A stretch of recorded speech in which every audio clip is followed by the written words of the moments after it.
What the Pacers did last night, once again, just stupid good. Crazy. That's what sports is all about. Dan Dakich does a great job. He's the host of Don't At Me on Outkick. And also, you can listen to him each and every weekday right before us in Indianapolis on The Ticket, as he airs 3 hours prior to our show on one of our great affiliates, The Ticket, which we love in Indianapolis. And he's kind enough to join us right now. Dan, appreciate the time. Thanks for doing this. How you been? Oh, man, I've been great. I listen to you every night or every day when I leave the studio. I drive home listening to you. Thanks for having me out. It's an honor. Well, I appreciate you coming on.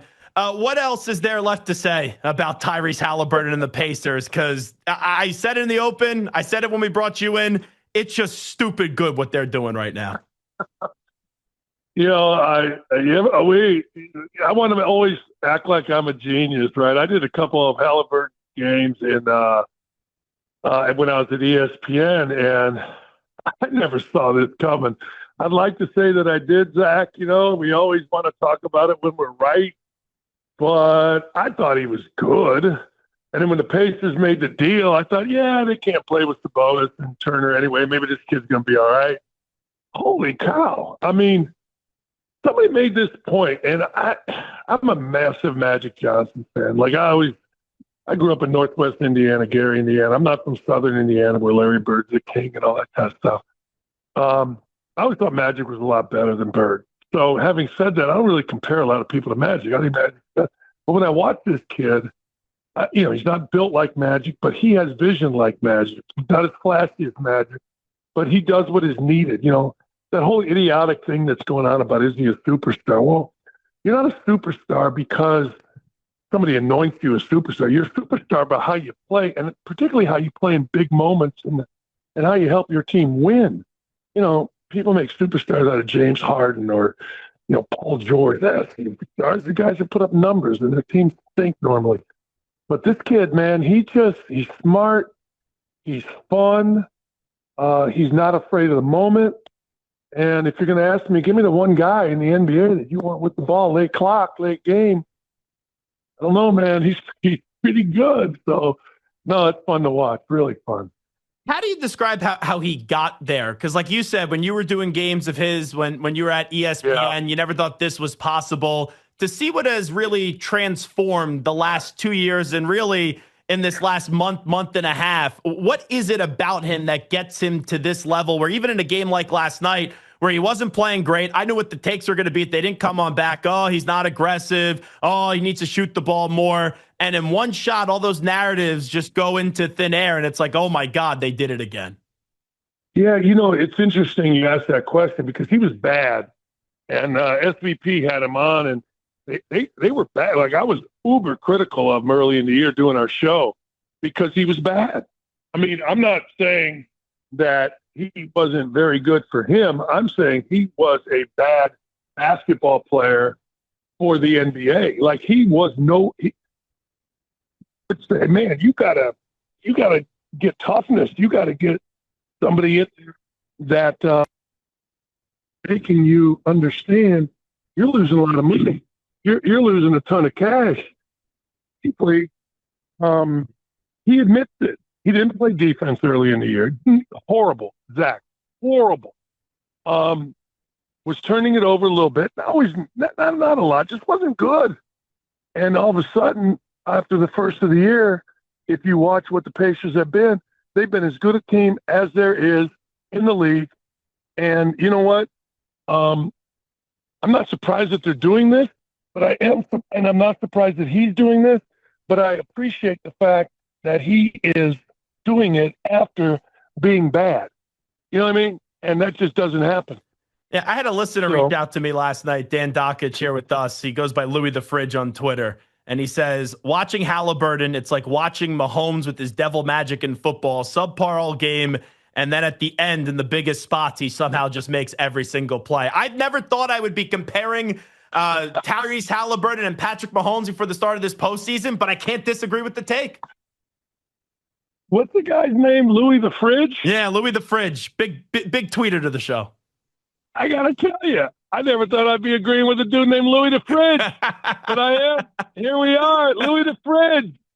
Hey, God bless Louis. Hey, He's not wrong, man. And if Louis the Fridge says it, I'm buying it. From this point on, I'm going to follow Louis the Fridge because, the truth of the matter is the dude's got a little voodoo to him. Honest to God, when you watch him, and last night I was just talking to a friend of mine, Charlie, and he's like, yeah, last night I didn't think it was happening. Yeah. And either. I didn't go to bed or anything stupid like that because I know the Pacers come back, but it didn't feel like it. And then he does all this. I tell you something else. In Indianapolis, we got this GM of the Colts who stinks. He's brutal.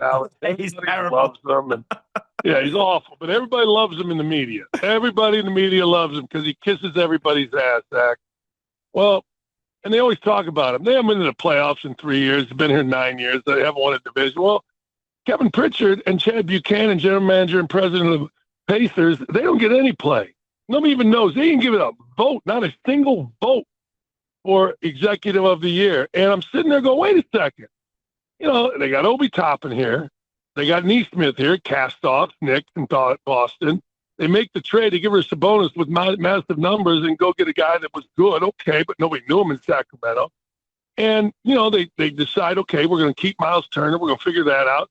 Then the best trade maybe in Pacers history, not named Haliburton, they get Pascal Siakam.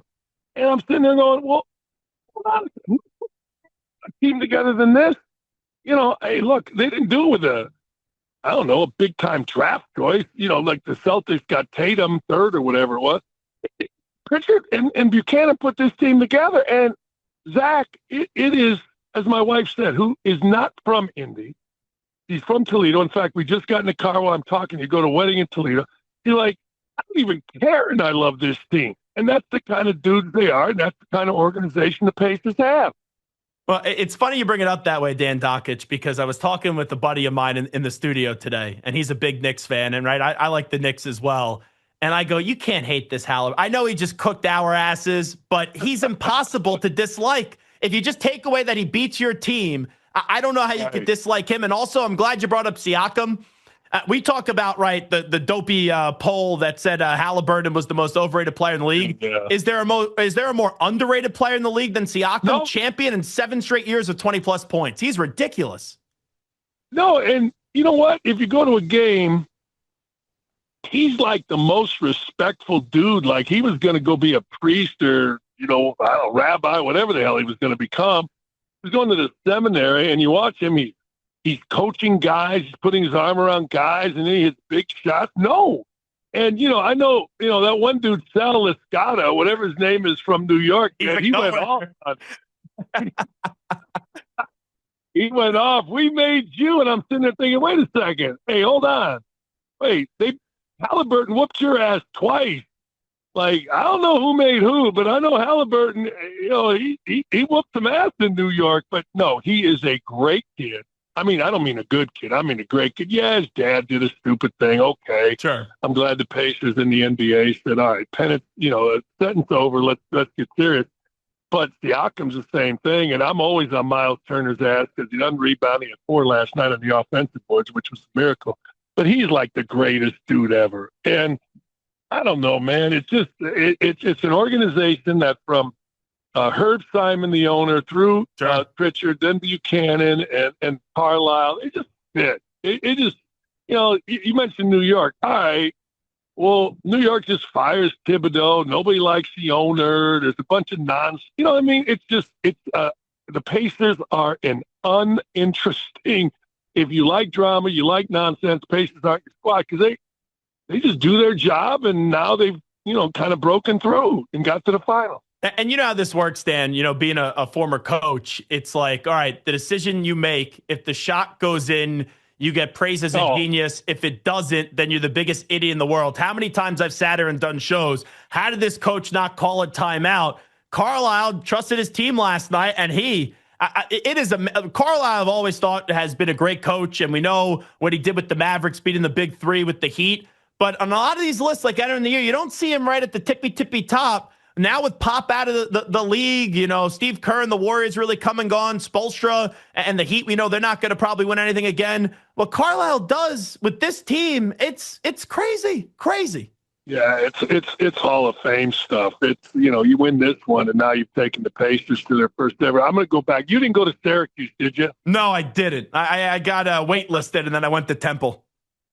Okay, I was going to say everybody in media went to Syracuse, like everybody when I was with Tirico and Benetti But I always say this about Syracuse, and I've told Jim Boeheim this. It's amazing, in 1987. This is a long time ago. Keith Smart hit the falling out of bounds jump shot, and I got a national championship ring. Right?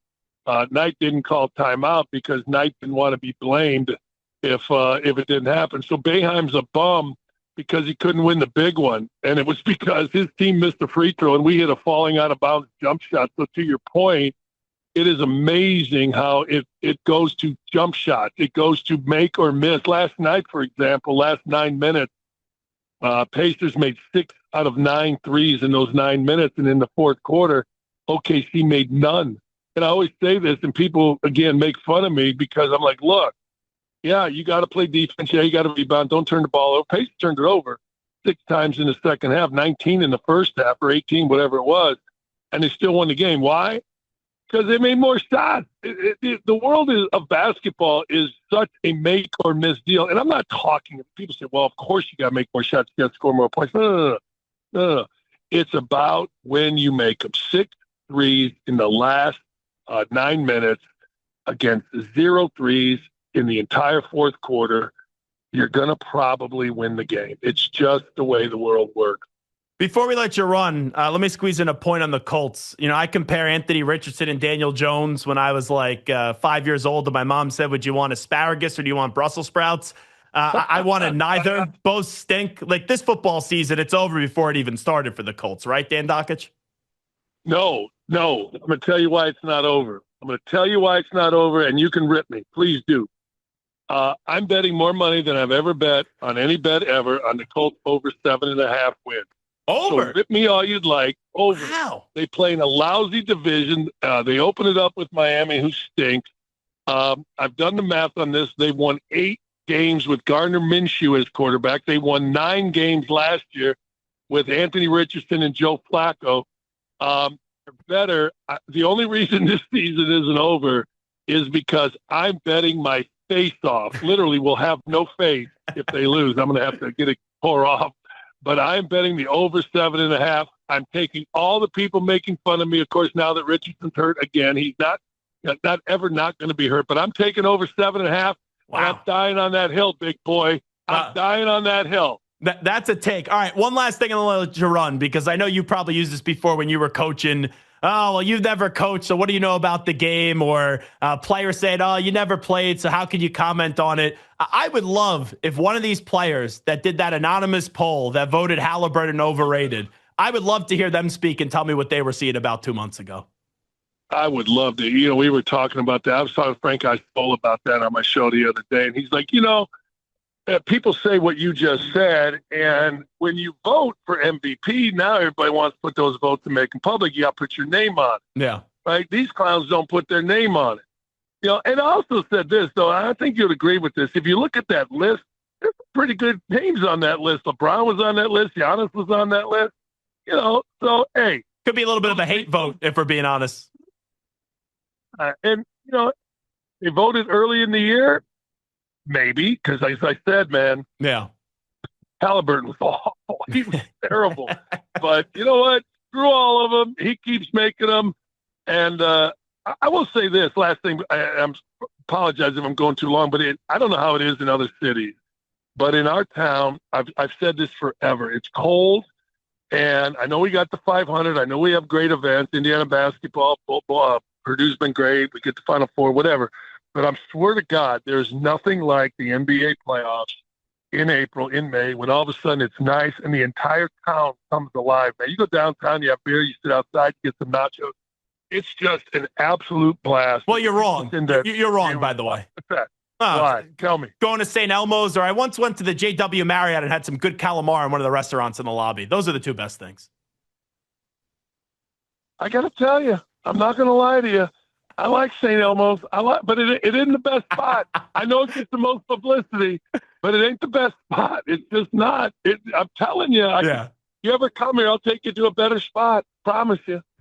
You got it. Well, Dan, hey, enjoy the wedding. Right, we appreciate it. Thanks so much. And we'll keep listening to you on the ticket. We appreciate you being on right before us. Thank you. Anytime. Thank you. Bye-bye.